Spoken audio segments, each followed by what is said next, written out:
السلام علیکم ورحمۃ اللہ وبرکاتہ۔ باب العلم انواریہ ایجوکیشنل سوسائٹی اور جامعہ انواریہ کے زیر اہتمام قرآن مجید کی تفسیر اور حدیث شریف اور اسلامی علوم کی معتبر اور مستند کتب کی ویڈیو ریکارڈنگ کا سلسلہ جاری و ساری ہے۔ الحمدللہ اسی سلسلے کی ایک کڑی نعمت الباری شرح صحیح البخاری بھی ہے۔ باب نمبر 26، باب قول نبی صلی اللہ علیہ وسلم نصرت بالصبا۔ نبی کریم صلی اللہ علیہ وسلم کا ارشاد مبارک کے صبا نامی ہوا سے میری مدد کی گئی۔ صبا وہ ہوا ہے جو مشرق سے مغرب کی طرف چلتی ہے، اور دبور یہ ہواؤں کے نام ہیں، اور دبور وہ ہوا ہے جو اس کے برعکس الٹا ہے، یعنی مغرب سے مشرق کی طرف چلتی ہے۔ حدیث نمبر 1035، حدثنا مسلم قال حدثنا شعبۃ عن الحکم عن مجاہد عن ابن عباس ان النبی صلی اللہ علیہ وسلم قال نصرت بالصبا واہلکت عاد بالدبور۔ امام بخاری رحمۃ اللہ علیہ روایت کرتے ہیں، ہمیں مسلم نے حدیث بیان کی، انہوں نے کہا ہمیں شعبہ نے حدیث بیان کی، حکم سے، وہ مجاہد سے، وہ حضرت ابن عباس رضی اللہ عنہما سے۔ آپ بیان کرتے ہیں کہ نبی کریم صلی اللہ علیہ وسلم نے ارشاد فرمایا، میری صبا ہوا کے ذریعے مدد کی گئی اور قوم عاد کو دبور ہوا کے ذریعے ہلاک کر دیا گیا۔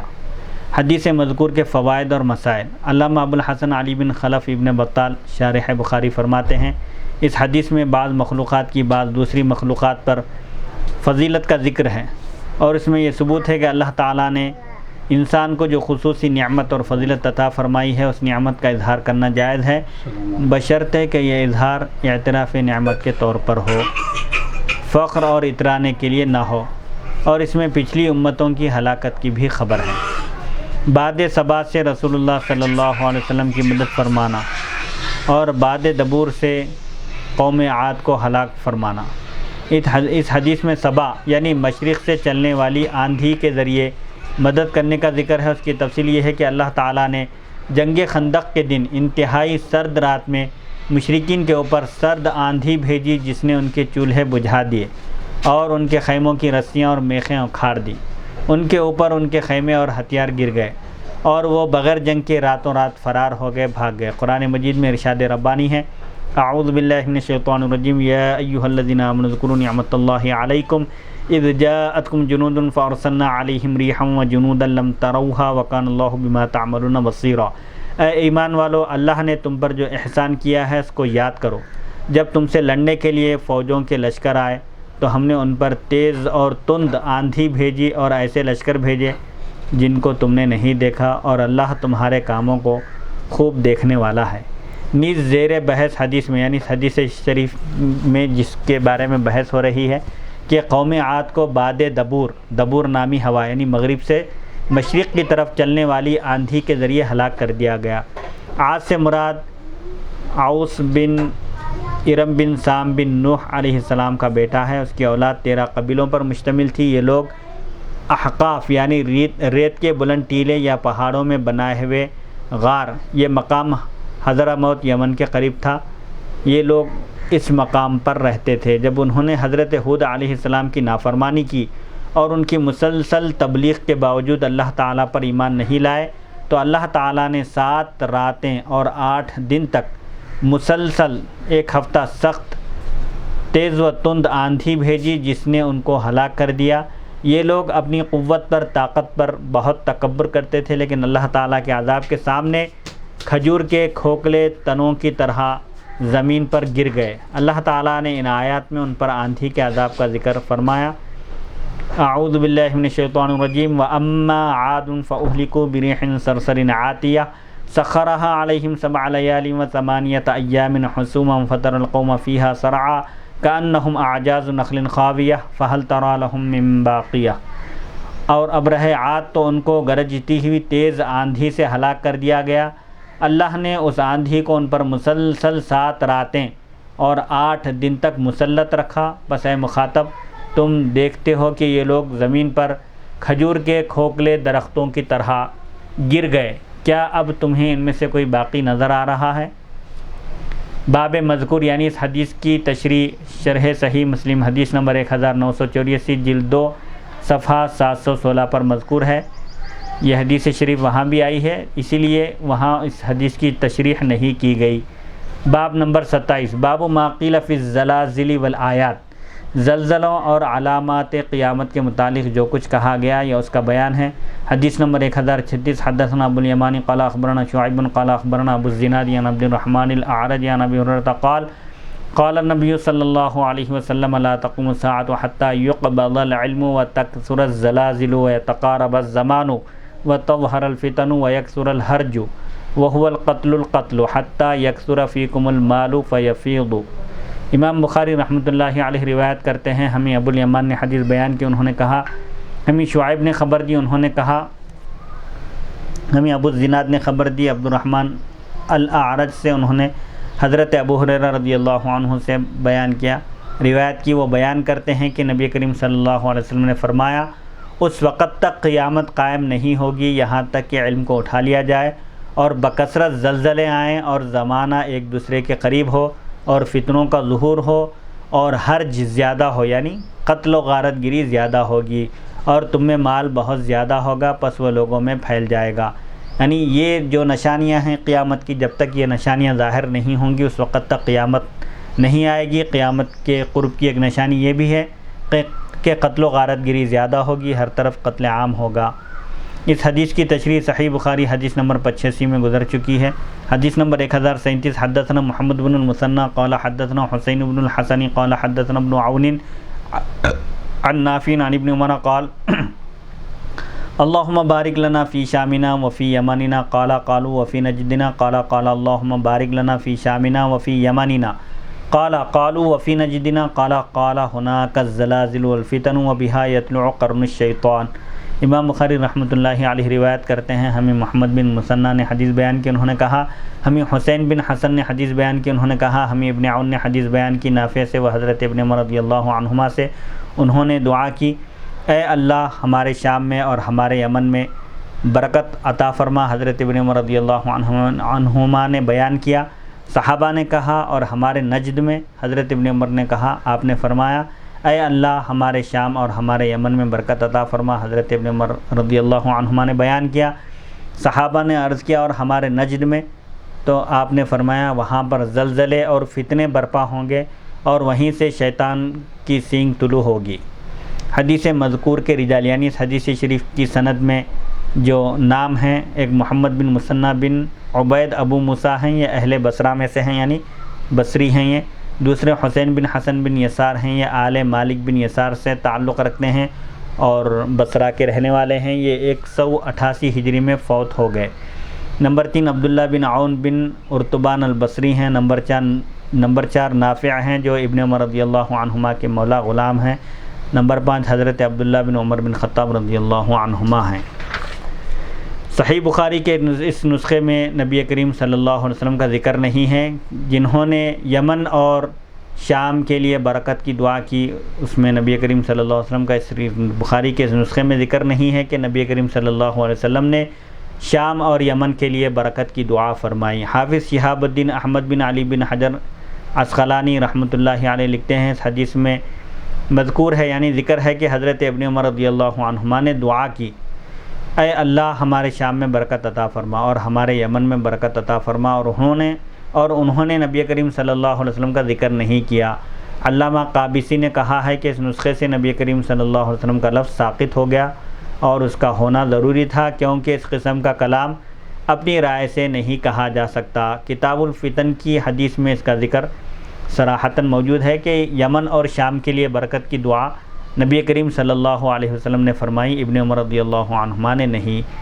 شارح بخاری کہتے ہیں میں کہتا ہوں کہ حافظ ابن حجر نے کتاب الفتن کی جس حدیث کا ذکر کیا وہ یہ ہے، حضرت ابن عمر رضی اللہ عنہما بیان کرتے ہیں کہ نبی کریم صلی اللہ علیہ وسلم نے ذکر کیا اے اللہ ہمارے شام میں برکت عطا فرما اور ہمارے یمن میں برکت عطا فرما۔ صحیح بخاری حدیث نمبر 7094۔ نجد کے لیے دعا، برکت کی دعا نہ کرنے کی وجہ کیا ہے؟ علامہ ابو الحسن علی بن خلف ابن بطال شارح بخاری لکھتے ہیں نبی کریم صلی اللہ علیہ وسلم نے اہل مشرق کے لیے دعا اس لیے ترک کی، اس لیے نہیں کی تاکہ وہ شر کمزور ہو جائے جو ان کی طرف تھا، اور دوسری وجہ یہ ہے آپ نے نجد کے لیے برکت کی دعا اس لیے نہیں کی کہ وہاں پر شیطان فتنوں کو برپا کرتا تھا، جس طرح آپ نے اہل مکہ کے خلاف 7 سال قحط سالی کی دعا کی تھی، اور جس طرح آپ نے دعا کی تھی کہ مدینے کا بخار جحفہ کی طرف منتقل کر دیا جائے، کیونکہ آپ نے وحی کے ذریعے جان لیا تھا کہ وہاں کے لوگ اس بلا کے مستحق ہیں، تاکہ وہ اہل جحفہ لوگوں کو ایذا پہنچانے سے باز آ جائیں، اور شیطان کے سینگ سے مراد اس کی جماعت ہے، یعنی شیطانی ٹولہ ہے۔ شیخ حسین احمد مدنی کی محمد بن عبد الوہاب نجدی اور فرقہ وہابیہ نجدیہ کے متعلق تصریحات۔ اس حدیث میں نبی کریم صلی اللہ علیہ وسلم نے اہل نجد کو اپنی دعا سے محروم رکھا۔ نجد کی جنوبی وادی حنیفہ کے ایک مقام عیینہ میں مسیلمہ کذاب پیدا ہوا تھا، اور اسی جگہ محمد بن عبد الوہاب نجدی پیدا ہوا، اور اس کی پھیلائی ہوئی بدعقیدگیوں سے مسلمانوں کے عقائد میں زلزلہ اور زبردست فتنہ پیدا ہوا۔ شیخ حسین احمد مدنی متوفہ 1377 ہجری، محمد بن عبد الوہاب متوفہ 1208 ہجری کے متعلق لکھتے ہیں، صاحب محمد بن عبد الوہاب نجدی ابتداءً 13ویں صدی ہجری نجد عرب سے ظاہر ہوا، اور چونکہ یہ خیالات باطل خیالات اور فاسد عقائد کا حامل تھا، فاسد عقائد رکھتا تھا، اس لیے اس نے اہل سنت والجماعت سے قتل و قتال کیا، یعنی جنگ کی۔ ان کو بالجبر اپنے خیالات کی تکلیف دیتا رہا، ان کے اموال کو غنیمت کا مال اور حلال سمجھا گیا، ان کے قتل کرنے کو باعث ثواب و رحمت شمار کرتا رہا۔ اہل حرمین یعنی مکے اور مدینے کے رہنے والوں کو، اہل حرمین کو خصوصاً اور اہل حجاز کو عموماً اس نے تکالیف شاقہ یعنی بہت سخت تکلیفیں پہنچائیں۔ سلف صالحین اور اتباع کی شان میں، یعنی سلف صالحین کی پیروی کرنے والوں کی شان میں نہایت گستاخی اور بے ادبی کے الفاظ استعمال کیے۔ بہت سے لوگوں کو بوجہ اس کی تکلیف شدیدہ کے، یعنی بہت سے لوگوں کو اس کے تکلیف دینے کی وجہ سے مدینہ منورہ اور مکہ معظمہ جیسے مقدس شہروں کو چھوڑنا پڑا، اور ہزاروں آدمی اس کے اور اس کی فوج کے ہاتھوں شہید ہو گئے۔ خلاصہ کلام یہ ہے کہ وہ ایک ظالم، باغی، خونخوار، فاسق شخص تھا۔ اسی وجہ سے اہل عرب کو خصوصاً اس کے اور اس کے اتباع یعنی اس کی پیروی کرنے والوں سے دلی بغض تھا، نفرت تھی اور ہے، اور اس قدر ہے کہ اتنا قوم یہود سے ہے، نہ نصارہ سے، نہ مجوس سے، نہ ہنود سے۔ الشہاب الثاقب صفحہ 42۔ شیخ حسین احمد مدنی صدر المدرسین دارالعلوم دیوبند فرقہ وہابیہ کے عقائد کے متعلق لکھتے ہیں، نمبر 1، محمد بن عبد الوہاب کا عقیدہ تھا کہ جملہ اہل عالم یعنی تمام دنیا میں رہنے بسنے والے اور تمام مسلمانان دیار یعنی اطراف و اکناف حرمین شریف کے اور مختلف مقامات میں بسنے والے مسلمان مشرک و کافر ہیں، اور ان سے جنگ کرنا، ان کے اموال کو ان سے چھین لینا حلال اور جائز بلکہ واجب ہے۔ چنانچہ نواب صدیق حسن خان نے خود اس کے ترجمے میں ان دونوں باتوں کی وضاحت کی ہے۔ نمبر 2، نجدی اور اس کے پیروکار، اس کی پیروی کرنے والوں کا اب تک یہی عقیدہ ہے کہ انبیاء علیہ السلام کی حیات فقط اسی زمانے تک ہے جب تک وہ دنیا میں تھے، بعد ازاں یعنی بعد میں وہ اور دیگر مؤمنین موت میں برابر ہیں۔ اگر بعد وفات ان کو حیات ہے تو وہی حیات ان کو برزخ میں ہے، جو احاد امت یعنی امت میں سے کسی کے لیے ثابت ہے۔ بعض ان کے حفظ جسم نبی کے قائل ہیں، یعنی بعض یہ کہتے ہیں کہ نبی کا جسم محفوظ ہے مگر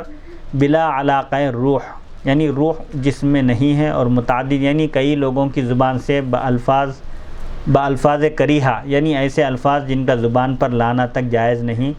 دربارہ حیات نبوی یعنی انبیاء کی حیات کے بارے میں سنا جاتا ہے، اور انہوں نے اپنے رسائل و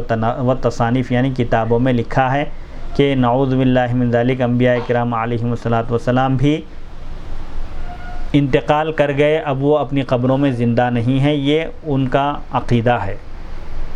نمبر 3، زیارت رسول مقبول صلی اللہ علیہ وسلم و حضوری آستانہ شریفہ و ملاحظہ روضہ مطہرہ یعنی حضور اکرم صلی اللہ علیہ وسلم کی روضہ اقدس کی زیارت اور آپ کی بارگاہ میں حاضری اور آپ کے روضہ انور کو دیکھنا، یہ فرقہ وہابیہ بدعت حرام وغیرہ لکھتا ہے۔ اس کو اس طرف اس نیت سے سفر کرنا ممنوع جانتا ہے، یعنی وہ لوگ زیارت رسول اکرم صلی اللہ علیہ وسلم کے لیے سفر کو بھی حرام قرار دیتے ہیں۔ لا تشد الرحال الا الى 3 مساجد، ان کی دلیل ہے کہ 3 مسجدوں کے علاوہ کسی اور مسجد کا تم ثواب کی نیت سے رخ نہ کرو۔ بعض ان میں کے سفر زیارت کو معاذ اللہ زنا کے درجے کو پہنچاتے ہیں، نعوذ باللہ من ذالک۔ اگر مسجد نبوی میں جاتے ہیں تو صلاۃ و سلام ذات اقدس نبوی علیہ الصلاۃ والسلام کو نہیں پڑھتے، نہ اس طرف متوجہ ہو کر دعا وغیرہ مانگتے ہیں۔ اگر جاتے بھی ہیں مسجد نبوی کو تو حضور اکرم صلی اللہ علیہ وسلم کے روضہ انور کی زیارت نہیں کرتے۔ نمبر 4، شان نبوت و حضرت رسالت اعلیٰ صاحبہ صلاۃ والسلام میں وہابیہ نہایت گستاخی کے کلمات استعمال کرتے ہیں اور اپنے آپ کو مماثل ذات سرور کائنات خیال کرتے ہیں۔ مماثل سرور ذات کائنات، ذات سرور کائنات یعنی رسول اکرم صلی اللہ علیہ وسلم کے برابر اپنے آپ کو سمجھتے ہیں اور نہایت تھوڑی سی فضیلت زمانۂ تبلیغ کی مانتے ہیں، اور اپنی شقاوت قلبی یعنی دل کی بدبختی اور ضعف اعتقادی، کمزور اعتقادی کی وجہ سے یہ سمجھتے ہیں کہ ہم عالم کو ہدایت کر کے راہ پر لا رہے ہیں، دنیا والوں کو ہم سیدھی راہ پر لا رہے ہیں۔ ان کا خیال ہے کہ رسول مقبول علیہ السلام کا کوئی حق اب ہم پر نہیں، نعوذ باللہ من ذالک، اور نہ کوئی احسان اور فائدہ ان کی ذات پاک سے بعد وفات ہے۔ اسی وجہ سے توسل یعنی وسیلہ دعا میں آپ کی ذات پاک سے بعد وفات ناجائز کہتے ہیں، یعنی وفات کے بعد حضور اکرم صلی اللہ علیہ وسلم کے وصال کے بعد آپ کا وسیلہ نہیں لے سکتے، یہ کہتے ہیں۔ ان کے بڑوں کا مقالہ ہے معاذ اللہ نقل کفر نہ باشد، یعنی کفر کو نقل کرنا کفر نہ ہو جائے کہ ہمارے ہاتھ کی لاٹھی ذات سرور کائنات علیہ الصلاۃ والسلام سے ہم کو زیادہ نفع دینے والی ہے، نعوذ باللہ من ذالک۔ ہم اس سے کتے کو بھی دفع کر سکتے ہیں، نعوذ باللہ من ذالک، اور ذات فخر عالم صلی اللہ علیہ وسلم سے تو یہ بھی نہیں کر سکتے، نعوذ باللہ من ذالک۔ یعنی اس فرقے کے عقائد کفر کی حد تک پہنچے ہوئے ہیں۔ نمبر 5، وہابیہ اشغال باطنیہ یعنی باطنی ذکر و اذکار و اعمال صوفیہ، مراقبہ ہے جیسے صوفیہ کے اعمال میں ذکر و فکر ہے، اور ارادت ہے کسی شیخ کے ہاتھ پر بیعت کرنا ہے اور شیخ کا تصور کرنا ہے، اور فنا اور بقا اور خلوت وغیرہ جو صوفیہ کے پاس جو اعمال ہیں جس سے انسان کے نفس کا تزکیہ ہوتا ہے، دل پاک صاف ہوتا ہے، ایسے اعمال کو وہ فضول، لغو، بیکار اور بدعت اور گمراہی شمار کرتے ہیں، اور ان اکابر کے اقوال و افعال کو شرک وغیرہ کہتے ہیں۔ صوفیہ کے اقوال کو وہ لوگ شرک گردانتے ہیں، شرک بتاتے ہیں، اور ان سلاسل میں داخل ہونا بھی مکروہ اور قبیح بلکہ اس سے بڑھ کر شمار کرتے ہیں۔ چنانچہ جن لوگوں نے دیار نجد کے مقامات کا سفر کیا ہوگا یا ان سے میل جول رکھا ہوگا، ان کو بخوبی معلوم ہوگا فیوض روحیہ ان کے نزدیک کوئی حیثیت نہیں رکھتے۔ نمبر 6، وہابیہ کسی خاص امام کی تقلید کو شرک فی رسالہ جانتے ہیں، یعنی رسالت میں شرک سمجھتے ہیں تقلید کرنے کو، اور ائمہ اربعہ اور ان کے مقلدین کی شان میں الفاظ واہیہ خبیثہ استعمال کرتے ہیں، یعنی ائمہ اربعہ کی شان میں گستاخی کرتے ہیں اور ان کی تقلید کرنے والوں کو بھی برا بھلا کہتے ہیں، اور اس کی وجہ سے مسائل میں وہ گروہ اہل سنت و جماعت کے مخالف ہو گئے۔ چنانچہ غیر مقلدین ہند اسی طائفہ شنیعہ کے پیرو ہیں، یعنی جو ہندوستان میں بسنے والے غیر مقلدین ہیں، اہل حدیث جو اپنے آپ کو کہتے ہیں، وہ اسی گمراہ فرقے کے پیروکار ہیں۔ وہابیہ نجد عرب اگرچہ بوقت اظہار دعویٰ کرتے ہیں، حنبلی ہونے کا اقرار کرتے ہیں، لیکن عمل در آمد عمل کے وقت ان کا ہرگز جملہ مسائل میں امام احمد بن حنبل رحمۃ اللہ علیہ کے مسلک پر وہ نہیں چلتے، بلکہ وہ بھی اپنے فہم کے مطابق جس حدیث کو مخالف فقہ حنابلہ خیال کرتے ہیں اس کی وجہ سے حدیث کو چھوڑ دیتے ہیں۔ ان کا بھی مثل یعنی ان کی طرح غیر مقلدین کے اکابر امت کی شان میں الفاظ گستاخانہ بے ادبانہ استعمال کرنا معمول بھی ہے، یعنی غیر مقلدین اور وہابیہ یہ دونوں فرقے بھی اکابر امت کے جو بڑے بڑے سربراہ اور مقتدیان وقت گزرے ہیں، علمی اور عملی شان کے مالک، ان کی شان میں لوگ گستاخی کرتے ہیں اور نہایت بے ادبی کے ساتھ پیش کرنا ان کا معمول ہے، بے ادبی کے ساتھ پیش آنا۔ اللہ اکبر۔ نمبر 7، مثلا علی العرش استوى، یعنی قرآن پاک کی جن آیتوں میں جو متشابہ آیتیں ہیں جس کا جو معنی اور مفہوم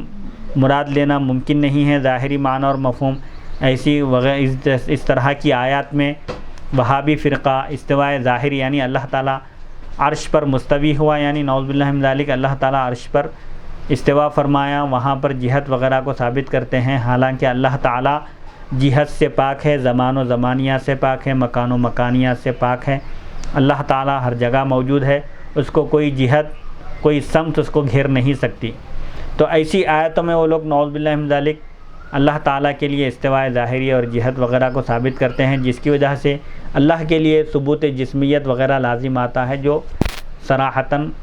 غلط ہے۔ اللہ تعالیٰ جسم و جسمانیت سے پاک ہے، زمان و زمانیات سے پاک ہے، حد اور حدود سے پاک ہے، وہ مخلوق میں سے کسی کے جیسا نہیں ہے اور مخلوق میں سے کوئی اس کے جیسا نہیں ہے۔ علی ھذا القیاس، یعنی اسی طرح مسئلہ ندائے رسول میں، یعنی یا رسول اللہ صلی اللہ علیہ وسلم کہنے کے مسئلے میں بھی وہابیہ اس کو نہیں مانتے، یعنی رسول اللہ صلی اللہ علیہ وسلم کو ندا دینے کو وہ شرک سے تعبیر کرتے ہیں، اور یہ حضرات علماء دیوبند نہایت تفصیل فرماتے ہیں اور کہتے ہیں کہ لفظ یا رسول اللہ اگر بلحاظ معنی اسی طرح نکلا ہے جیسے لوگ بوقت مصیبت و تکلیف ماں باپ کو پکارتے ہیں تو بلا شک جائز ہے۔ علی ھذا القیاس، اسی طرح اگر بلحاظ معنی درود شریف کے ضمن میں کہا جائے گا تو بھی جائز ہوگا۔ علی ھذا القیاس، اگر کسی سے غلبہ و شدت وجد و توفر عشق، یعنی شدت وجد یعنی ایک وجدانی کیفیت طاری ہے اور انتہائی عشق کی کیفیت میں اگر یہ لفظ نکلا ہے تب بھی جائز ہے، اور اگر اس عقیدے سے کہا کہ اللہ تعالی حضور اکرم صلی اللہ علیہ وسلم تک اپنے فضل و کرم سے ہماری ندا کو، ہماری آواز کو پہنچا دے گا، اگرچہ ہر وقت پہنچا دینا ضروری نہ ہوگا، مگر اس امید پر وہ ان الفاظ کو استعمال کرتا ہے تو اس میں بھی کوئی حرج نہیں۔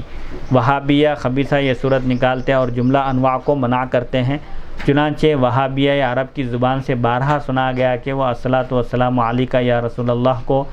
سخت منع کرتے ہیں، اور اہل حرمین یعنی مکہ مکرمہ اور مدینہ منورہ میں رہنے والوں پر سخت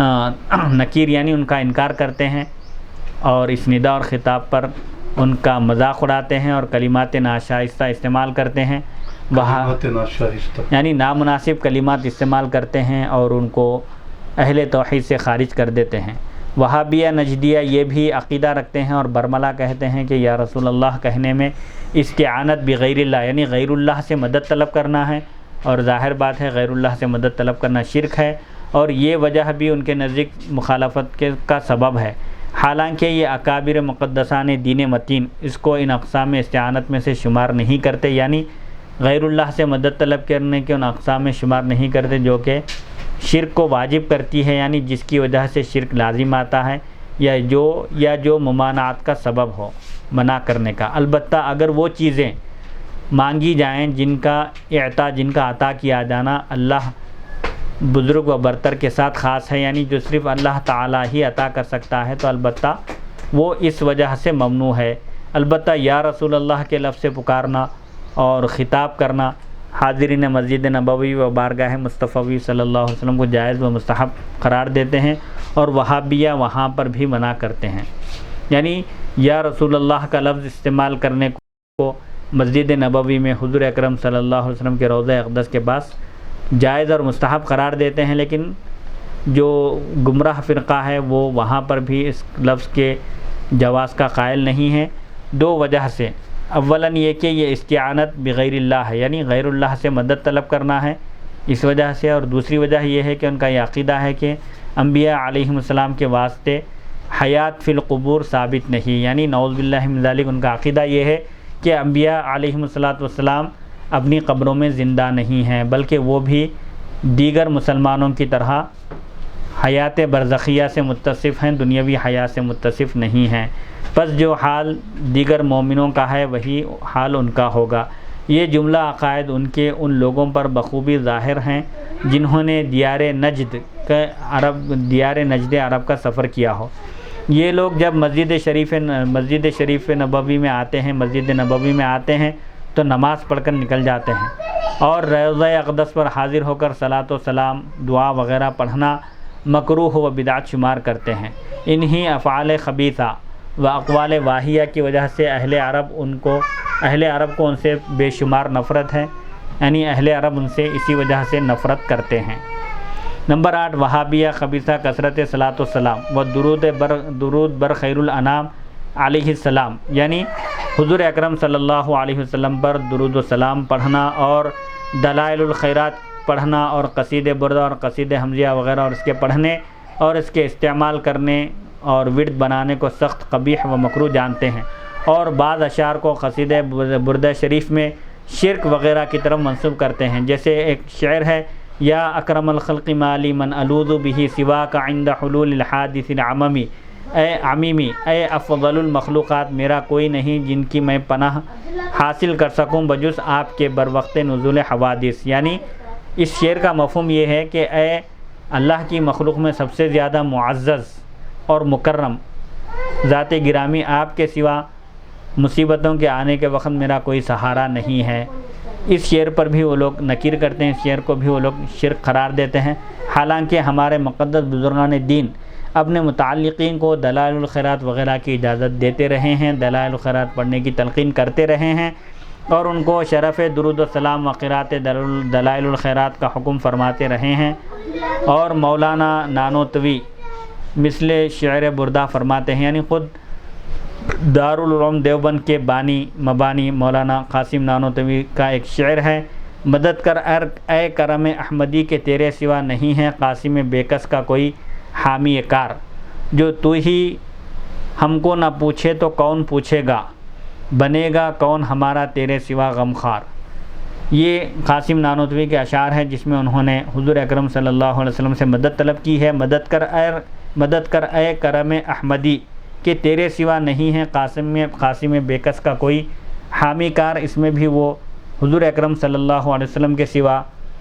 کوئی ان کا ملجا اور ماوا نہیں ہے، مصیبت کے وقت حضور اکرم صلی اللہ علیہ وسلم سے رجوع ہونے کی وہ بات کر رہے ہیں۔ تو یہ بتانا مقصد ہے کہ جب قصید بردہ کا یہ شعر اگر شرک ہے تو پھر قاسم نانوتوی کے یہ اشعار بھی شرک سے تعبیر کیے جائیں گے۔ نمبر 9، وہابیہ تمباکو کھانے اور اس کے پینے کو حقے میں ہو یا سگار میں یا چرٹ میں اور اس کے ناس لینے کو حرام اور اکبر الکبائر میں سے شمار کرتے ہیں۔ ان جہلا کے نزدیک معاذ اللہ زنا اور چوری کرنے والا اس قدر ملامت اس پر نہیں کی جاتی جس قدر تمباکو استعمال کرنے والے پر ملامت کی جاتی ہے۔ جملہ بزرگان دین تمباکو کے استعمال پر سوائے کراہت تنزیہی، مکروہ تنزیہی و خلاف اولا کے دوسرا کوئی حکم نہیں فرماتے، اور بعض حضرات بوجہ ضرورت خود استعمال فرماتے ہیں۔ نمبر 10، وہابیہ امر شفاعت، یعنی شفاعت کے معاملے میں اس قدر تنگی کرتے ہیں کہ بمنزلہ عدم کے پہنچا دیتے ہیں، یعنی شفاعت کا سرے سے انکار کر دیتے ہیں، حالانکہ یہ اکابر ظاہراً تحقیق اور ثبوت شفاعت کے حضرت رسالت مآب صلی اللہ علیہ وسلم کے لیے قائل ہیں کہ شفاعت حضور اکرم صلی اللہ علیہ وسلم کو شفاعت کا حق حاصل ہے، اور اقسام خمسہ مذکورہ کتب کلامیہ سب آپ کے واسطے خصوصاً اور عموماً ثابت مانتے ہیں، یعنی شفاعت کی جتنی اقسام ہیں وہ سب حضور اکرم صلی اللہ علیہ وسلم کے لیے ثابت ہے کہ آپ کو شفاعت کبریٰ کا منصب ملے گا قیامت کے دن، اور آپ زائر کو حکم کرتے ہیں کہ بوقت حضوری بارگاہ مصطفی صلی اللہ علیہ وسلم میں اس کا سوال کرے، جیسا کہ حضور اکرم صلی اللہ علیہ وسلم نے فرمایا من زار قبری وجبت لہو شفاعتی، جو حضور اکرم صلی اللہ علیہ وسلم کی زیارت سے مشرف ہو اس کے لیے شفاعت واجب ہے۔ نمبر 11، وہابیہ سوائے علم احکام شرائع، جملہ علوم اسرار حقانی وغیرہ سے ذات سرور کائنات خاتم النبیین علیہ السلام کو خالی جانتے ہیں، اور یہ حضرات یعنی علماء دیوبند یہ فرماتے ہیں کہ علم احکام و شرائع و علم ذات و صفات و افعال جناب باری اعزا اسمہ و اسرار حقانی کونیہ وغیرہ وغیرہ میں حضور سرور کائنات علیہ السلام کا وہ رتبہ ہے کہ نہ کسی مخلوق کو نصیب ہوا نہ ہوگا۔ علم اور اس کے ما سوا اس کے جتنے کمالات ہیں سب میں بعد خدا عزا اسمہ مرتبہ حضور صلی اللہ علیہ وسلم کا ہے، یعنی بعد از خدا بزرگ طویل قصہ مختصر کا معاملہ ہے، یعنی حضور اکرم صلی اللہ علیہ وسلم کا مرتبہ اللہ تعالیٰ کے بعد ساری کائنات میں آپ سب سے زیادہ معزز اور مکرم ہیں، اور سارے کمالات اور خوبیوں کا سرچشمہ آپ کی ذات اقدس ہے۔ علوم اولین و آخرین سے آپ مالا مال فرمائے گئے ہیں، یعنی جتنے علوم اور فنون سابقہ انبیاء کو دیے گئے تھے ان سب سے آپ کو سرفراز کیا گیا۔ کوئی بشر، کوئی ملک یعنی کوئی فرشتہ، کوئی مخلوق آپ کے ہم پلہ علوم اور دیگر کمالات میں نہیں ہو سکتا، چہ جائے کہ افضل ہو، یعنی کوئی بھی آپ کا کمالات اور فضائل میں مقابلہ نہیں کر سکتا، آپ سے افضل ہونا تو بہت دور کی بات ہے۔ ہاں البتہ احاطہ جملہ جزئیات و کلیات کونیہ کا مخصوص، یعنی پورے دنیا کے کلیات اور جزئیات کا احاطہ کرنا یہ صرف اللہ تعالیٰ کی ذات کے ساتھ خاص ہے، وہی علام الغیوب و شہادات ہے، یعنی غیب اور حاضر کا جاننے والا بھی اللہ ہی ہے، اور ساری کائنات کو اس کا علم محیط ہے۔ بس دیکھیے کس قدر فرق ان حضرات کے عقائد اور وہابیہ کے عقائد میں ہے۔ نمبر 12، وہابیہ نفس ذکر ولادت حضور سرور کائنات علیہ السلام کو بدعت کہتے ہیں، یعنی میلاد النبی صلی اللہ علیہ وسلم کو منانے کو بھی وہ شرک اور بدعت سے تعبیر کرتے ہیں، اور اعلیٰ ھذا القیاس اذکار اولیاء کرام رحمہم اللہ کو بھی برا سمجھتے ہیں، یعنی اولیاء کرام اور سلف صالحین اور بزرگان دین سے جو اذکار اور اوراد منقول ہیں اس کو برا سمجھتے ہیں۔ اور یہ جملہ حضرات یعنی علماء دیوبند نفس ولادت شریفہ کو جبکہ بروایات معتبرہ ہو مندوب یعنی مستحب اور موجب برکت یعنی برکت کے نازل ہونے کا سبب فرماتے ہیں، البتہ ان قیود کو منع کرتے ہیں جن کو جہلائے زمانہ نے زیادہ کر کے لازم ٹھہرا لیا ہے اور ان کی وجہ سے شرعاً کوئی قباحت کوئی برائی پیدا ہو جائے۔ آپ حضرات کے ملاحظے کے واسطے یہ چند امور ذکر کر دیے ہیں جن میں وہابیہ نے علماء حرمین شریفین کی خلاف ورزی کی تھی اور کرتے رہتے ہیں، اور اسی وجہ سے جبکہ انہوں نے غلبہ کر کے حرمین شریف پر حاکم ہو گئے تھے، ہزاروں افراد کو تہ تیغ کر کے شہید کیا، یعنی اپنی تلواروں سے انہوں نے ہزاروں افراد کو موت کے گھاٹ اتار دیا، انہیں شہید کر دیا، اور کئی ہزاروں کو سخت ایذائیں پہنچائی، انہیں تکلیف پہنچائی۔ بارہا ان سے مباحثے ہوئے، مناظرے ہوئے، ان سب امور میں ہمارے اکابر ان کے سخت مخالف ہیں۔ نجد نبی کریم صلی اللہ علیہ وسلم کی دعا سے کیوں محروم رہا، یہ بتانے کے لیے شارح فرماتے ہیں کہ ہم نے شیخ حسین احمد مدنی متوفہ 1377 ہجری کے اقتباسات پیش کیے تھے، اور اب شیخ محمد بن عبد الوہاب نجدی کے متعلق انور شاہ کشمیری متوفہ 1352 ہجری کی رائے پیش کر رہے ہیں۔ وہ لکھتے ہیں، اور ابرہہ محمد بن عبد الوہاب نجدی تو وہ پلید شخص تھا، یعنی انتہائی برا شخص تھا، کم علم تھا، اور مسلمانوں پر کفر کا حکم لگانے میں بہت جلدی کرتا تھا، یعنی مسلمانوں کو کافر قرار دیتا تھا۔ اور آخر میں ہم محمد بن عبد الوہاب نجدی کے بھائی علامہ سلیمان بن عبد الوہاب متوفہ 1208 ہجری کی اس کے متعلق رائے لکھ رہے ہیں۔ علامہ سلیمان بن عبد الوہاب کی محمد بن عبد الوہاب نجدی اور فرقہ وہابیہ نجدیہ کے متعلق تصریحات۔ شیخ نجدی نے جو اپنے خانہ ساز عقائد کی یعنی خود کے بنائے ہوئے عقائد کی عالم اسلام کو دعوت دی، اور اس دعوت کے انکار کو وجہ کفر قرار دے کر تمام مسلمانوں کو واجب القتل یعنی تمام مسلمانوں کا قتل کرنا واجب قرار دیا، اور جہاں جہاں اس کا بس چلا، اس کا اقتدار چلا، اس نے اپنے ان مذموم مقاصد کی تکمیل میں یعنی ان برے مقاصد کو پورا کرنے میں کوئی کسر باقی نہیں چھوڑی، کوئی موقع اس نے ہاتھ سے جانے نہیں دیا۔ شیخ نجدی کی اس تکفیر عام یعنی جو عام سب مسلمانوں کا کافر قرار دینا تھا، تکفیر عام بہیمانہ قتل و غارت گری کے خلاف اس وقت سے لے کر آج تک کے علماء اس کی تحریک کے بطلان یعنی اس کی تحریک کے باطل ہونے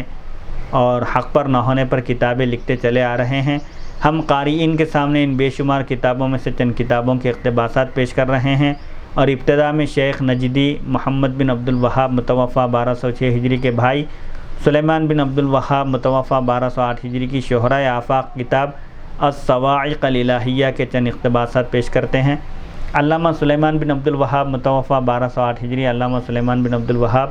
شیخ نجدی کی تکفیر مسلمین پر یعنی مسلمانوں کو جو عبد الوہاب نجدی نے کافر قرار دیا اس پر رد کرتے ہوئے، اس کی تردید کرتے ہوئے لکھتے ہیں، توحید و رسالت کی گواہی سے مسلمانوں کی تکفیر کا رد، تمہارے عقائد اور تکفیر کے صحیح نہ ہونے، یعنی عبد الوہاب نجدی کس سے مخاطب کر کے کہتے ہیں کہ تمہارے عقائد اور تکفیر کے صحیح نہ ہونے پر دلیل یہ ہے کہ توحید و رسالت کی گواہی کے بعد اسلام کا سب سے عظیم رکن نماز ہے، اس کے باوجود جو شخص ریاکاری کے طور پر نماز پڑھتا ہے اس کے بارے میں فقہا نے ذکر کیا ہے کہ اللہ تعالیٰ اس شخص کی نماز قبول نہیں فرمائے گا جو دکھاوے کے لیے نماز پڑھتا ہے، بلکہ فرمائے گا میں دوسرے شرکاء کی نسبت اپنے شرک سے زیادہ بے پرواہ ہوں۔ جس شخص نے اپنے کسی عمل میں میرے ساتھ کسی اور کو شریک کیا، میں اس کے عمل اور شرک کو چھوڑ دیتا ہوں، اور قیامت کے دن ریاکار دکھاوا کرنے والے سے اللہ تعالیٰ فرمائے گا جا کر اپنا اجر اس شخص سے طلب کر جس کے لیے تو نے عمل کیا تھا، یعنی ریاکاری کے لیے عمل کیا تھا تو اس کو اجر نہیں ملے گا۔ ایسے شخص کے بارے میں فقہا نے یہ کہا ہے کہ اس کا عمل باطل ہے، اور یہ نہیں کہا کہ اس کو قتل کرنا اور اس کا مال لوٹنا جائز ہے، جبکہ تم سے بہت ہلکی اور معمولی بات کو کفر قرار دیتے ہو۔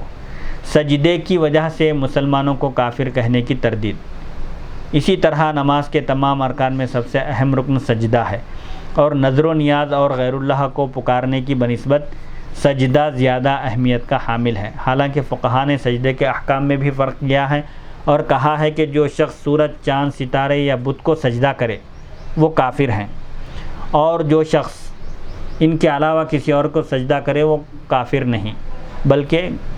گناہ کبیرہ کا مرتکب ہے، یعنی گناہ کبیرہ کرنے والا ہے۔ لیکن حقیقت حال یہ ہے کہ تم فقہا اور ان کی عبارات کی تقلید نہیں کرتے، بلکہ جو کچھ تم نے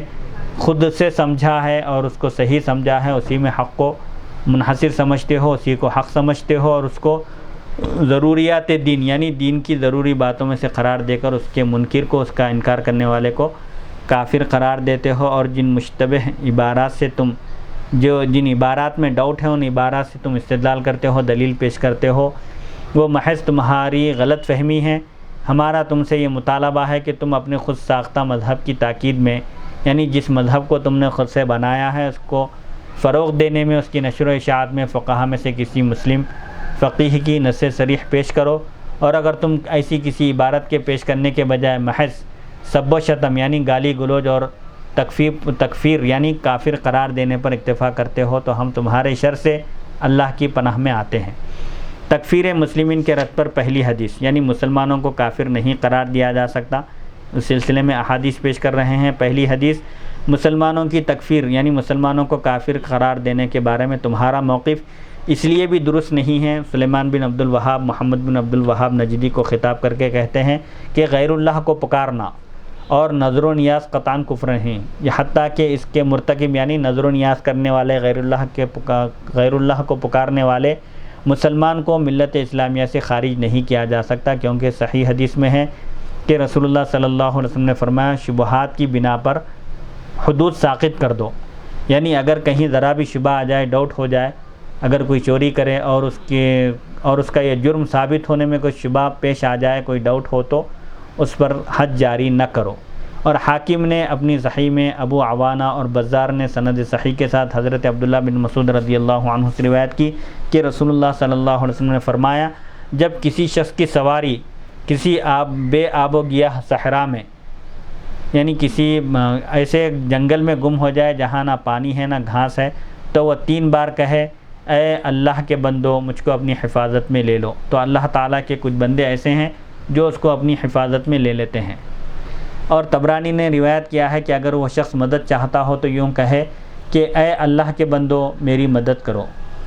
اس حدیث کو فقہا نے اپنی کتب جلیلہ میں ذکر کیا ہے، یعنی اپنی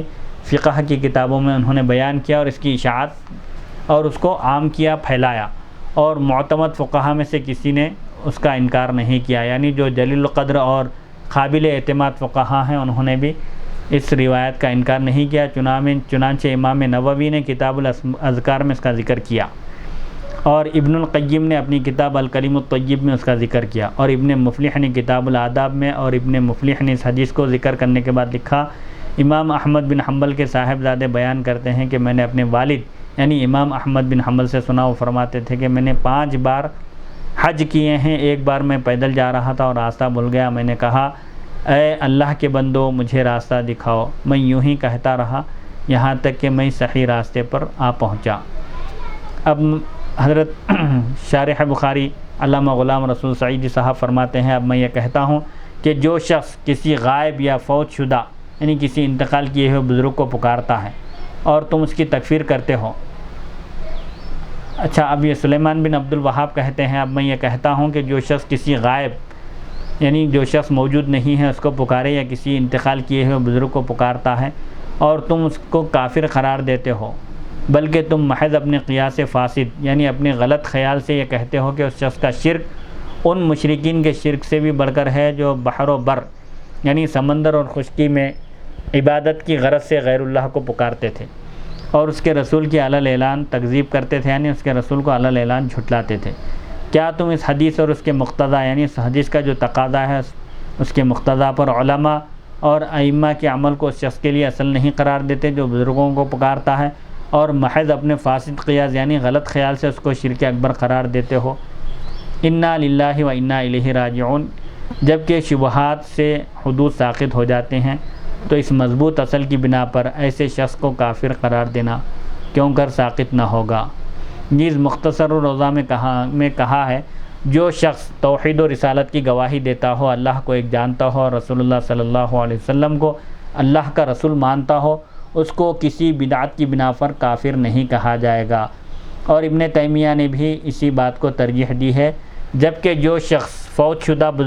بزرگوں کو پکارتا ہے، اولیاء کرام کو پکارتا ہے، وہ کسی بدعت کا مرتکب بھی نہیں ہے، کیونکہ اس کا یہ فعل ایک مضبوط اصل یعنی حدیث صحیح ہے جس کا اوپر ذکر ہو چکا ہے، اور اس کا یہ عمل سلف کے عمل پر مبنی ہے۔ یہ جو اقتباس تھا کہ کسی غائب شخص کو پکارنا یا کسی فوت شدہ بزرگ کو پکارنا، یہ علامہ غلام رسول سعیدی صاحب نے یہاں پر اس کی تشریح کی۔ تکفیر مسلمین کے رد پر دوسری حدیث یعنی مسلمانوں کو کافر نہیں کہا جا سکتا، اس سلسلے میں دوسری حدیث پیش کرتے ہیں۔ ایک اور مقام پر شیخ نجدی کی تکفیر، جو مسلمانوں کو کافر قرار دینے کا ان کو جو رویہ ہے، اس کی تردید کرتے ہوئے علامہ سلیمان بن عبد الوہاب لکھتے ہیں، تم نے جو مسلمانوں کی تکفیر کی بنیاد پر اپنے مذہب کو قائم کیا ہے، اس کے باطل ہونے پر صحیح بخاری کی یہ حدیث شریف دلیل ہے کہ جس کو حضرت معاویہ بن سفیان رضی اللہ عنہما نے رسول اللہ صلی اللہ علیہ وسلم سے روایت کیا۔ رسول اللہ صلی اللہ علیہ وسلم نے فرمایا، جس شخص کے ساتھ اللہ خیر کا بھلائی کا ارادہ کرتا ہے، اس کو دین کی سمجھ بوجھ عطا فرماتا ہے، اور یہ امت ہمیشہ صحیح دین پر قائم رہے گی یہاں تک کہ قیامت آ جائے۔ اس حدیث کی ہمارے مطلوب پر اس طرح دلالت ہے، یعنی ہمارے مطلوب کی دلیل یہ ہے کہ اس حدیث میں رسول اللہ صلی اللہ علیہ وسلم نے قیامت تک امت کے دین مستقیم پر ثابت قدم رہنے کی خبر دی ہے، اور یہ حقیقت واقعیہ ہے، یعنی یہ حقیقت ہے کہ جن امور کو تم وجہ کفر کی وجہ قرار دیتے ہو، یہ ابتداء اسلام سے لے کر آج تک تمام دنیا اسلام میں مروج یعنی رائج اور معمول ہیں۔ پس اگر اولیاء اللہ کے مقابر، ان کی قبریں، ان کے مزارات بڑے بڑے بت ہوتے اور ان سے مدد طلب کرنا اور مدد استغاثہ کرنے والے کافر ہوتے، ان سے مدد طلب کرنے والے کافر ہوتے، تو تمام امت صحیح دین پر قائم نہ ہوتی، بلکہ اس کے برعکس اس کے خلاف ساری امت کافر اور تمام بلاد اسلام بلاد کفر بن جاتے، جن میں علی الاعلان بتوں کی پوجا ہو رہی ہوتی یا بتوں کی عبادت پر اسلام کے احکام جاری ہوتے۔ پھر حضور صلی اللہ علیہ وسلم کے فرمان کے مطابق اس امت کی دین صحیح پر استقامت کی حدیث کس طرح صحیح ہوتی، اور یہ بات بالکل ظاہر ہے۔ مسلمانوں کی تکفیر کے رد پر تیسری حدیث یعنی مسلمانوں کو جو محمد بن عبد الوہاب نجدی نے کافر قرار دیا، ان کے کفر کی تردید پر تیسری حدیث پیش کرتے ہوئے کہتے ہیں، شیخ نجدی کا تکفیر مسلمین پر رد کرتے ہوئے علامہ سلیمان بن عبد الوہاب لکھتے ہیں، تمہارے مذہب کے بطلان یعنی تمہارے مذہب کے غلط ہونے پر بخاری اور مسلم کی یہ حدیث بھی دلیل ہے۔ حضرت ابو ہریرہ رضی اللہ عنہ بیان کرتے ہیں کہ رسول اللہ صلی اللہ علیہ وسلم نے فرمایا، کفر کا گڑھ مشرق کی طرف ہوگا، یعنی کفر کا مرکز مشرق کی طرف ہوگا، اور ایک روایت میں ہے کہ ایمان یمنی ہے اور فتنہ وہاں ہوگا جہاں سے شیطان کی سنگ طلوع ہوگی۔ نیز بخاری اور مسلم میں حدیث شریف ہے، حضرت عبداللہ بن عمر رضی اللہ عنہما بیان کرتے ہیں کہ رسول اللہ صلی اللہ علیہ وسلم نے ارشاد فرمایا، درآں حال یہ کہ رسول اللہ صلی اللہ علیہ وسلم کا چہرہ انور مشرق کی طرف تھا، آپ نے اس وقت فرمایا فتنہ اسی جانب سے ظاہر ہوگا۔ اور بخاری کی روایت میں رسول اللہ صلی اللہ علیہ وسلم کا فرمان اس طرح ہے کہ آپ نے فرمایا، اے اللہ ہمارے شام اور ہمارے یمن میں برکت نازل فرما۔ صحابہ نے عرض کیا، یا رسول اللہ اور ہمارے نجد میں؟ آپ نے فرمایا، اللہ ہمارے شام میں اور ہمارے یمن میں برکت نازل فرما۔ صحابہ نے دوبارہ عرض کیا، اور ہمارے نجد میں؟ آپ نے تیسری بار فرمایا، یعنی 2 بار بھی آپ نے یمن اور شام کے لیے برکت کی دعا فرمائی۔ تیسری مرتبہ جب صحابہ نے نجد کے لیے برکت کی دعا کی درخواست کی تو آپ نے فرمایا، وہاں سے زلزلوں اور فتنوں کا ظہور ہوگا، یعنی وہاں سے زلزلے برپا ہوں گے اور فتنوں کا بازار گرم ہوگا۔ اور امام احمد بن حنبل نے حضرت عبداللہ بن عمر رضی اللہ عنہما سے مرفوعاً روایت کی، اے اللہ ہمارے مدینے میں، حضور صلی اللہ علیہ وسلم نے دعا فرمائی کہ اے اللہ ہمارے مدینے میں برکت نازل فرما، ہمارے سا یعنی ناپنے اور تولنے کے پیمانے ہیں یہ، اور ہمارے سا اور ہمارے مد میں اور ہمارے شام میں اور ہمارے یمن میں برکت نازل فرما۔ پھر مشرق کی طرف رخ کر کے فرمایا، یہاں سے شیطان کی سینگ طلوع ہوگی، اور فرمایا یہاں سے زلزلے اور فتنے ظاہر ہوں گے۔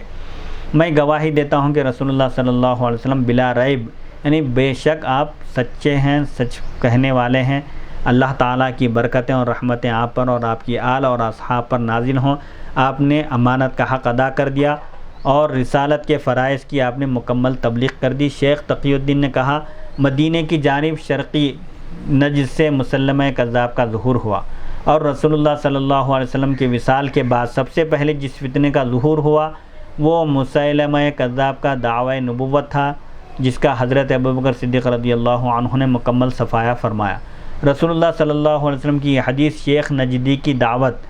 اور تکفیر مسلمین پر کئی وجوہ سے دلالت کرتی ہے، یعنی شیخ نجدی کا جو نظریہ ہے وہ غلط ہے، اور مسلمانوں کو جو وہ کافر قرار دیتا ہے وہ بالکل غلط ہے۔ ہم ان میں سے بعض کا یہاں ذکر کرتے ہیں۔ نمبر 1، رسول اللہ صلی اللہ علیہ وسلم نے فرمایا ایمان یمنی ہے اور فتنہ یعنی ایمان کی حفاظت یمن میں ہوگی اور فتنہ مشرق سے نکلے گا، اور اس کا رسول اللہ صلی اللہ علیہ وسلم نے بار بار ذکر فرمایا۔ نمبر 2، رسول اللہ صلی اللہ علیہ وسلم نے حجاز اور اہل حجاز کے لیے بار بار دعا فرمائی، اور اہل مشرق خصوصاً اہل نجد کے لیے دعا کرنے سے انکار کر دیا۔ نمبر 3، رسول اللہ صلی اللہ علیہ وسلم کے بعد جو سرزمین نجد میں پہلا فتنہ واقع ہوا وہ شیخ نجدی کا فتنہ ہے، جس نے مسلمانوں کے درمیان صدیوں سے سالہ سال سے رائج یعنی جو معاملات چلے آ رہے تھے ان معاملات کو کفر اور مسلمانوں کو کافر قرار دیا، بلکہ شیخ نجدی نے ان لوگوں کو بھی کافر بنا دیا جو ان مسلمانوں کو کافر نہ کہے، حالانکہ مکہ اور مدینہ اور یمن کے علاقوں میں صدیوں سے زمانے سے یہ معاملات چلے آ رہے ہیں، بلکہ ہم کو تحقیق سے یہ بات معلوم ہوئی ہے کہ اولیاء کا وسیلہ ان کی قبروں سے توسل یعنی ان کی قبروں کو وسیلہ بنانا اور مدد طلب کرنا اور اولیاء اللہ کو پکارنا، یہ تمام امور دنیا میں سب سے زیادہ یمن اور حرمین شریفین میں کیے جاتے ہیں۔ اور یہ بھی ہم کو معلوم ہوا ہے کہ جس قدر عظیم فتنہ سرزمین نجد میں واقع ہوا وہ کسی دور میں بھی کسی اور جگہ واقع نہیں ہوا۔ اور اے شیخ نجدی، تمہارا کہنا یہ ہے کہ دنیا کے تمام مسلمانوں پر تمہاری اتباع واجب ہے، اور جو شخص تمہارے مذہب کی اتباع کرے وہ مذہب کے اظہار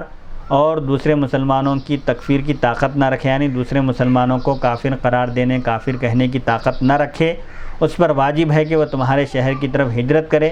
اور یہ کہ تم ہی طائفہ منصورہ یعنی وہ جماعت ہو جس کی مدد کا وعدہ کیا گیا۔ اور یہ اس حدیث کے خلاف ہے، کیونکہ رسول اللہ صلی اللہ علیہ وسلم کو اللہ تعالیٰ نے قیامت تک کے ہونے والے تمام واقعات کا علم عطا فرمایا ہے، اور رسول اللہ صلی اللہ علیہ وسلم نے امت پر گزرنے والے تمام واقعات کو بتلا دیا ہے۔ اگر رسول اللہ صلی اللہ علیہ وسلم کو علم ہوتا کہ سرزمین مسیلمہ یعنی شہر نجد مآل کا دارالایمان بنے گا، اور طائفہ منصورہ یعنی جس جماعت کی نصرت کا اللہ نے وعدہ کیا اسی شہر میں ہوگا، اور ایمان کے فوارے اسی شہر سے جاری ہوں گے، چھوڑے جائیں گے، اور حرمین شریفین اور یمن بلاد کفر بن جائیں گے جن میں بت پرستی ہوگی اور وہاں سے ہجرت کرنا واجب ہوگا۔ اگر ایسی بات ہوتی تو رسول اللہ صلی اللہ علیہ وسلم ضرور اس بات کی خبر دیتے، اور اہل مشرق اور خصوصاً نجد کے لیے ضرور دعا فرماتے، اور حرمین شریفین اور اہل یمن کے لیے دعائے ضرر یعنی ان کے خلاف بدعا فرماتے، اور رسول اللہ صلی اللہ علیہ وسلم یہ خبر دیتے کہ وہاں کے باشندے وہاں کے رہنے والے بت پرستی کریں گے، بتوں کی پوجا کریں گے، اور ان متبرک علاقوں کے لوگوں سے بیزاری کا اظہار فرماتے۔ لیکن جب ایسا نہیں ہوا بلکہ اس کے برعکس رسول اللہ صلی اللہ علیہ وسلم نے اہل مشرق کے لیے بالعموم اور نجد کے بارے میں بالخصوص خبر دی کہ وہاں سے شیطان کی سنگ طلوع ہوگی اور اس شہر میں اور شہر سے فتنے نمودار ہوں گے، اور نجد کے لیے دعا کرنے سے آپ نے انکار فرمایا، اور یہ بات تمہارے تمہارے گمان کے بالکل خلاف ہے۔ تمہارے نزدیک جن لوگوں کے لیے رسول اللہ صلی اللہ علیہ وسلم نے دعا فرمائی تھی وہ کفار ہیں، اور جس علاقے کے لوگوں کے لیے رسول اللہ صلی اللہ علیہ وسلم نے دعا کرنے سے برکت کی دعا کرنے سے انکار کر دیا، اور خبر دی تھی کہ وہاں سے شیطان کی سینگ نکلے گی اور فتنوں کا ظہور ہوگا، تمہارے عقیدے کے مطابق وہ علاقہ دارالایمان ہے اور اس کی طرف ہجرت واجب ہے۔ تکفیر مسلمین یعنی مسلمانوں کو کافر قرار دیے جانے کے نظریے کی تردید پر چوتھی حدیث، تمہارے مذہب کے بطلان پر یہ حدیث بھی یعنی تمہارے مذہب کے غلط ہونے کی حدیث کی دلیل یہ حدیث بھی ہے، جس کو بخاری اور مسلم نے حضرت عقبہ بن عامر سے روایت کیا کہ رسول اللہ صلی اللہ علیہ وسلم منبر پر رونق افروز ہوئے اور فرمایا، مجھے اس بات کا خوف نہیں ہے کہ تم سب مسلمان میرے بعد شرک کرنے لگو گے، لیکن مجھے اس بات کا ڈر ہے، خوف ہے کہ تم کو مال دنیاوی مال بکثرت حاصل ہوگا اور تم دنیاوی مال کی محبت میں متفرق ہو جاؤ گے، الگ الگ ہو جاؤ گے، اور مال و دولت کی وجہ سے تم لوگ آپس میں ایک دوسرے سے لڑو گے اور ہلاکت میں مبتلا ہو جاؤ گے، جس طرح اس سے پہلی امتیں ہلاکت میں مبتلا ہو گئی تھیں۔ یعنی جیسے سابقہ امتیں، پچھلی امتیں مال و دولت کی حرص میں اور اس کو جمع کرنے کی حرص میں، زیادہ مال کی لالچ میں وہ ہلاک ہو گئے تھے۔ عقبہ بن عامر کہتے ہیں میں نے حضور اکرم صلی اللہ علیہ وسلم سے یہ آخری وعظ سنا تھا۔ آج سعودی عرب میں سیال تیل کے چشموں اور سونے کی کانوں سے روپیے کی ریل پیل یعنی بے شمار روپیہ پیسہ حضور اکرم صلی اللہ علیہ وسلم کے اس فرمان کی تصدیق ہے کہ اس وقت مرکز فتنہ سعودی عربیہ ہے۔ یہ تشریح سعیدی علامہ غلام رسول سعیدی رحمۃ اللہ علیہ فرماتے ہیں، یہ حدیث شریف بھی تمہارے مذہب کے باطل ہونے پر اس طرح دلالت کرتی ہے کہ قیامت تک رسول اللہ صلی اللہ علیہ وسلم کی امت پر جس قدر احوال گزرنے تھے، حضور صلی اللہ علیہ وسلم نے وہ تمام احوال بیان فرما دیا، اور اس حدیث صحیح میں حضور صلی اللہ علیہ وسلم نے بتا دیا کہ آپ کی امت بت پرستی سے محفوظ رہے گی۔ حضور صلی اللہ علیہ وسلم کو اپنی امت سے بت پرستی کا خطرہ نہیں تھا، اور نہ آپ نے اس بات کی خبر دی ہے، اور جس چیز کا خطرہ تھا، یعنی حضور صلی اللہ علیہ وسلم کو اپنی امت کی تعلق سے اس بات کا ڈر نہیں تھا کہ یہ امت پھر دوبارہ شرک میں مبتلا ہو جائے گی۔ البتہ جس چیز کا خطرہ تھا، وہ جس چیز سے رسول اللہ صلی اللہ علیہ وسلم نے ڈرایا، وہ مال و دولت کی کثرت اور فراوانی ہے، اور یہ حدیث تمہارے مذہب کے بالکل خلاف ہے، کیونکہ تمہارا عقیدہ یہ ہے کہ تمام امت نے بت پرستی کی اور تمام اسلامی ممالک بت پرستی سے بھر گئے، اور اگر تمام دنیا میں کسی جگہ میں اسلام کی کوئی رمق ہے تو وہ نجد میں ہے، یہاں تک کہ تمہارے خیال میں روم، یمن اور مغرب کے تمام علاقے حرمین شریفین وغیرہ بت پرستی سے بھرے ہوئے ہیں، اور تم کہتے ہو کہ جو شخص ان لوگوں کو کافر نہ کہے وہ خود کافر ہے۔ بس تمہارے عقیدے کے مطابق تمام بلاد اسلام کے مسلمان کافر ہیں سوائے نجد شہر کے، اور جو نیا دین تم لائے ہو اس کی عمر صرف 10 سال ہے، گویا اس سے پہلے 1100 سال تک کے تمام مسلمان نعوذ باللہ من ذالک کافر تھے۔ اس کے بعد علامہ سلیمان بن عبد الوہاب لکھتے ہیں، تکفیر مسلمین کی تردید پر، یعنی جو مسلمانوں کو کافر قرار دینے کا جو نظریہ ہے ابن عبد الوہاب نجدی کا، اس کی تردید پر 5ویں حدیث پیش کرتے ہیں۔ تمہارے مذہب کے باطل ہونے پر یہ حدیث بھی دلالت کرتی ہے، جس کو امام مسلم نے اپنے صحیح میں حضرت جابر رضی اللہ عنہ سے روایت کیا کہ رسول اللہ صلی اللہ علیہ وسلم نے فرمایا، شیطان اس بات سے مایوس ہو گیا ہے کہ جزیرہ عرب میں اس کی پرستش کی جائے، یعنی اب شیطان کی عبادت جزیرہ عرب میں، عرب ممالک میں ہرگز نہیں ہو سکتی، لیکن وہ ان کو آپس میں لڑاتا رہے گا۔ اور حاکم نے صحیح سند کے ساتھ اور ابو یعلا اور بیہقی نے حضرت عبداللہ بن مسعود رضی اللہ عنہ سے روایت کیا کہ رسول اللہ صلی اللہ علیہ وسلم نے فرمایا، شیطان اس بات سے مایوس ہو گیا ہے کہ جزیرہ عرب میں بت پرستی کی جائے، لیکن اس سے کم بات یعنی آپس کے لڑائی جھگڑوں پر راضی ہو گیا ہے۔ اور امام احمد نے اور حاکم نے سند صحیح کے ساتھ اور ابن ماجہ نے شداد بن اوس سے روایت کی کہ حضور نبی کریم صلی اللہ علیہ وسلم نے فرمایا، میں اپنی امت پر شرک کا خوف کرتا ہوں۔ میں نے عرض کیا حضور صلی اللہ علیہ وسلم کیا آپ کے بعد آپ کی امت شرک کرے گی؟ آپ نے فرمایا ہاں، لیکن وہ سورج چاند یا کسی بت کی پوجا نہیں کرے گی، لیکن اپنے اعمال میں دکھاوا کرے گی۔ ان احادیث کی تمہارے مذہب کے باطل ہونے پر دلیل اس طرح ہے کہ اللہ بزرگ و برتن نے رسول اللہ صلی اللہ علیہ وسلم کو جس قدر چاہا اپنے غیب سے مطلع فرمایا، اور قیامت تک جو کچھ ہونے والا ہے اس کی خبر دے دی۔ رسول اللہ صلی اللہ علیہ وسلم نے خبر دی ہے کہ جزیرہ عرب میں شیطان اپنی عبادت سے مایوس ہو چکا ہے، اور شداد کی روایت میں آپ نے خبر دی ہے کہ جزیرہ عرب میں بت پرستی نہیں ہوگی، اور یہ چیزیں تمہارے مذہب کے بالکل خلاف ہیں، کیونکہ تمہارا عقیدہ ہے کہ بصرہ اور اس کے گرد و نواح اور عراق میں دجلہ سے لے کر اس جگہ تک جہاں حضرت علی اور حضرت حسین رضی اللہ عنہما کی مزارات ہیں، اسی طرح سارے یمن اور حجاز میں شیطان کی پرستی اور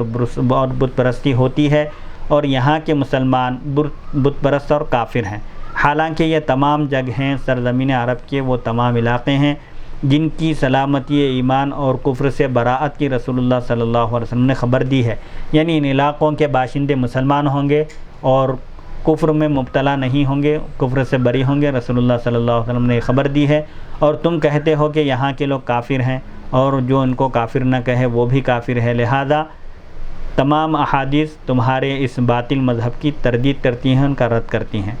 علامہ سلیمان بن عبد الوہاب مزید لکھتے ہیں، تکفیر مسلمین کی تردید پر 6ٹھی حدیث، اور تمہارے مذہب کے باطل ہونے پر یہ حدیث بھی دلالت کرتی ہے، یعنی یہ حدیث بھی واضح دلیل ہے جس کو امام احمد اور امام ترمذی نے اپنی سند کے ساتھ ذکر کیا اور اس کو صحیح قرار دیا، اور امام نسائی نے اور ابن ماجہ نے عمرو بن عاص سے روایت کی کہ رسول اللہ صلی اللہ علیہ وسلم نے حجۃ الوداع کے موقع پر فرمایا، شیطان اس بات سے ہمیشہ کے لیے مایوس ہو چکا ہے کہ تمہارے اس شہر میں اس کی پرستش کی جائے، البتہ تمہاری آپس کی لڑائیوں یعنی عبادت کی جائے، البتہ تمہاری آپس کی لڑائیوں میں اس کی پیروی ہوتی رہے گی، اس کی اتباع ہوتی رہے گی۔ اور حاکم نے سند صحیح کے ساتھ بیان کیا کہ حضرت ابن عباس بیان فرماتے ہیں کہ رسول اللہ صلی اللہ علیہ وسلم نے حجۃ الوداع کے موقع پر خطبہ دیا اور فرمایا، شیطان اس بات سے مایوس ہو چکا ہے کہ تمہاری سرزمین پر اس کی عبادت کی جائے، یعنی اب اس کی عبادت جزیرہ عرب میں نہیں ہوگی، لیکن اس کے علاوہ دوسری باتوں میں پیروی کی جانے پر راضی ہو چکا ہے۔ ان چیزوں میں سے ایک یہ ہے کہ تم ایک دوسرے کے اعمال کو حقیر جانو گے، یعنی معمولی سمجھو گے، پس اس بات سے بچنا۔ اے لوگوں، میں نے تمہیں وہ چیز چھوڑی ہے کہ اگر تم نے اس کو مضبوطی سے تھام لیا تو تم ہرگز گمراہ نہ ہوگے۔ وہ 2 چیزیں کیا ہیں؟ وہ اللہ کی کتاب اور اس کے رسول کی سنت ہے۔ ان احادیث میں تمہارے مذہب کے باطل ہونے پر اس طرح دلیل ہے کہ مذہب کے باطل یعنی مذہب کے غلط ہونے پر اس طرح دلیل ہے کہ حضور اکرم صلی اللہ علیہ وسلم نے خصوصاً مکے میں ہمیشہ کے لیے بت پرستی یعنی بتوں کی عبادت نہ ہونے کی خبر دی ہے، اور حضور کبھی خلاف واقعہ خبر نہیں دیتے۔ نیز اس میں حضور اکرم صلی اللہ علیہ وسلم نے امت کو بشارت دی ہے، واقعہ خبر نہیں دیتے، یعنی حقیقت کے خلاف آپ خبر نہیں دیتے۔ علاوہ ازیں یعنی اس کے علاوہ اس میں حضور اکرم صلی اللہ علیہ وسلم نے امت کو بشارت خوشخبری دی ہے، اور حضور صلی اللہ علیہ وسلم کی خوشخبری بشارت کبھی غلط نہیں ہوتی۔ البتہ اس حدیث میں حضور صلی اللہ علیہ وسلم نے بت پرستی یعنی بتوں کی عبادت کے علاوہ دوسری غلط باتوں مثلا لڑائی جھگڑوں سے ڈرایا ہے، اور یہ بات حدیث سے بالکل ظاہر ہے، اور جن چیزوں کا نام تم شرک اکبر رکھتے ہو اور ان کے کرنے والوں کو اولیاء سے وسیلہ شفاعت طلب کرنا اور ان کی قبروں سے فیضان طلب کرنا وغیرہ کو بت پرستی کرنے والا کہتے ہو، ان تمام امور پر تمام اہل مکہ، ان کے عوام، عمرا یعنی وہاں کے باشندے اور علماء 600 سال سے زیادہ عرصے سے ان پر عمل پیرا ہیں۔ اس کے باوجود یہ تمام لوگ اب تمہارے دشمن ہیں، تم کو سب و شتم یعنی تم کو برا بھلا کہتے ہیں، گالی گلوچ کرتے ہیں، اور تمہاری اس بد عقیدگی کی وجہ سے تم پر لعنت بھیجتے ہیں، اور مکہ مکرمہ کے علماء اور شرفاء یعنی شریف لوگ ان تمام امور پر احکام اسلامی جاری کرتے ہیں جن کو تم شرک اکبر قرار دیتے ہو۔ اگر تمہارا گمان حق ہے، سچا ہے، تو یہ لوگ علی الاعلان کافر ہیں، لیکن یہ احادیث تمہارے زعم فاسد یعنی تمہارے غلط خیال کی تردید کرتی ہیں اور تمہارے مذہب کو غلط ٹھہراتی ہیں۔ علامہ ابن عابدین شامی متوفی 1252 ہجری شیخ نجدی کی تحریک کے بارے میں اظہار خیال کرتے ہوئے لکھتے ہیں، ہمارے زمانے میں محمد بن عبد الوہاب کے پیروکار، ان کی پیروی کرنے والے جو نجد سے نکلے اور حرمین شریفین پر قابض ہو گئے، قبضہ کر لیے، اور وہ اپنے آپ کو حنبلی المذہب کہتے ہیں، یعنی مسلک حنبلی کے پیروکار کہتے ہیں، لیکن ان کا یہ عقیدہ تھا کہ مسلمان صرف وہ یا ان کے موافق ہیں، یعنی جو لوگ ان کی موافقت کرتے ہیں وہ لوگ مسلمان ہیں، اور صرف یہ لوگ مسلمان ہیں، اور جو عقائد میں ان کے مخالف ہیں، ان کے عقائد کو نہیں مانتے، وہ مسلمان ہی نہیں ہیں بلکہ مشرک ہیں۔ اس بنا پر انہوں نے اہل سنت اور علماء اہل سنت کے قتل کو جائز رکھا۔ بہرحال یہ شیخ عبد الوہاب نجدی، محمد بن عبد الوہاب نجدی کے بارے میں، وہ نجد سے فتنے برپا ہوں گے اور شیطان کا سنگ طلوع ہوگا، اس سلسلے میں علامہ غلام رسول سعیدی صاحب نے یہ سیر حاصل بحث نقل فرمائی ہے۔ اب آگے باب نمبر 28 حدیث نمبر 1038 سے انشاءاللہ ہم اگلی نشست میں دوبارہ اس درس کا آغاز کریں گے۔ وصلی اللہ تعالی علی خیر خلقہ سیدنا محمد و آلہ و صحبہ اجمعین والحمد للہ رب العالمین۔ حفاظت کے سلسلے میں اللہ تعالیٰ سے دعا ہے کہ وہ تمام عالم اسلام کے مسلمانوں بلکہ تمام دنیا کے لوگوں کو اس خطرناک وبا سے جو کرونا وائرس کی شکل میں پھیلی ہوئی ہے، جس کی وجہ سے ہزاروں بلکہ لاکھوں کروڑوں لوگ پریشان ہیں، اللہ تعالیٰ اپنے فضل و کرم سے اور اپنے حبیب پاک علیہ الصلوۃ والسلام کے صدقہ طفیل اس بیماری کا مکمل خاتمہ فرمائے، اور تمام لوگوں کو اس بیماری کے شر سے، اس بیماری کے ضرر سے اپنے حفظ و امان میں رکھے۔ وصلی اللہ تعالی علی خیر خلقہ سیدنا محمد و آلہ و صحبہ اجمعین والحمد للہ رب العالمین۔